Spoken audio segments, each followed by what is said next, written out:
Hi. Last வீடியோலேயே சொல்லியிருந்தேன் நான் வந்து இந்த மாதிரி கோட் ஸ்ப்ளின் ரெசிபியை வந்து தனியாக ஷேர் பண்ணுறேன் அப்படின்னு சொல்லிட்டு. ஸோ அந்த ரெசிபி தான் இப்போ பார்க்கலாம் வாங்க. அண்ட் கோட் ஸ்ப்ளின் வந்துட்டு மேலே ஒரு தின் லேயர் மாதிரி ஸ்கின் இருக்கும், அதை வந்து ஃபஸ்ட்டு ரிமூவ் பண்ணணும். அதுக்கு வந்து அம்மா மஞ்சத்தூள் போட்டு நல்லா அதை க்ளீன் பண்ணி எடுத்துக்கிட்டாங்க. அதுக்கப்புறம் அதை நல்லா வாஷ் பண்ணிவிட்டு இந்த மாதிரி கட் பண்ணி பீசஸாக எடுத்துக்கணும். இந்த ரெசிபி செய்கிறதுக்கு வந்து நல்லா நிறைய நல்லெண்ணெய் விட்டு அது கூட வந்து சின்ன வெங்காயம் போட்டு செஞ்சால் செம்ம டேஸ்ட்டாக இருக்கும். ஸோ அதே மாதிரி தான் நல்லெண்ணெய் விட்டு சின்ன வெங்காயம் போட்டாச்சு. சின்ன வெங்காயம் வந்து ரொம்ப கோல்டன் ப்ரௌன் ஆகணும் அப்படின்றதுலாம் இல்லை, நமக்கு லைட்டாக சாட்டே ஆனாலே போதும். அது கூட வந்துட்டு நம்ம இந்த கட் பண்ணி வச்சுருக்க செவரட்டியை வந்து சேர்த்துட்டு மசாலா ஐட்டம்ஸ் என்னென்ன அப்படின்னு பார்த்தீங்கன்னா மஞ்சத்தூள், மிளகுத்தூள் அண்ட் ஜீரகத்தூள். அவ்வளோதான், ரொம்பவே சிம்பிளான ஒரு ரெசிபி தான் இது.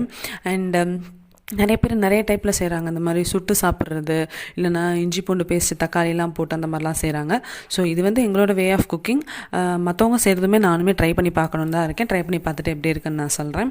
அண்ட் மசாலாவில் இது நல்லா ஒரு 2 மினிட்ஸ் நல்லா குக் பண்ணிவிட்டு அண்ட் இதுக்கு வந்து ஒரு 1/2 கப் தண்ணி விட்டு நல்லா மிக்ஸ் பண்ணதுக்கப்புறமா விசில் போட்டு ஒரு 5 சவுண்ட் விட்டாச்சுன்னா நமக்கு கோட் ஸ்ப்ளின் வந்து ரெடி ஆயிரும் சாப்பிட்றதுக்கு.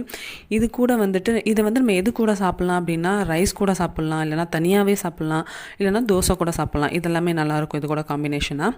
அண்டு இது வந்து ஒரே ஒரு செவரொட்டி அப்படின்றதுனால ரொம்ப கம்மியான குவான்டிட்டி தான் இருக்கும்.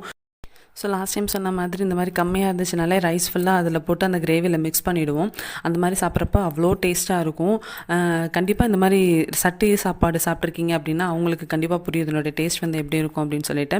ஸோ நல்லா மிக்ஸ் பண்ணிவிட்டு அண்ட் பிளேட்டில் போட்டு சாப்பிட்டாச்சு. கண்டிப்பாக ட்ரை பண்ணுங்கள் இந்த ரெசிபி நீங்கள் ட்ரை பண்ணதில்லை அப்படின்னா.